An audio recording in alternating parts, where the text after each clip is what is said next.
Welcome to the Banker Lamp. Please enjoy the video.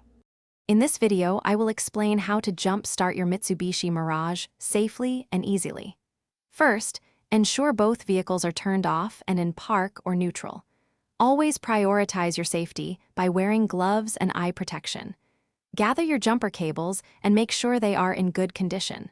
This preparation is crucial for a smooth and safe jump-start process.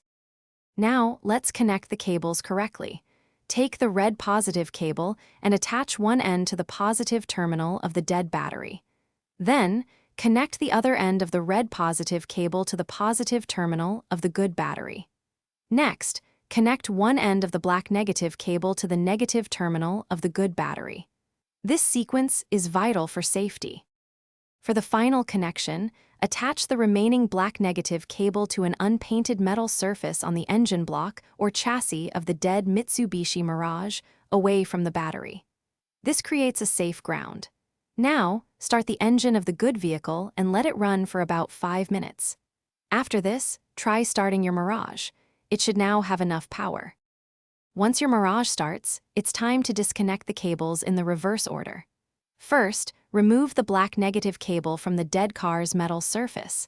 Then, disconnect the black negative cable from the good battery. Next, remove the red positive cable from the good battery, and finally, from the dead battery. Let your car run for at least 20 minutes to recharge.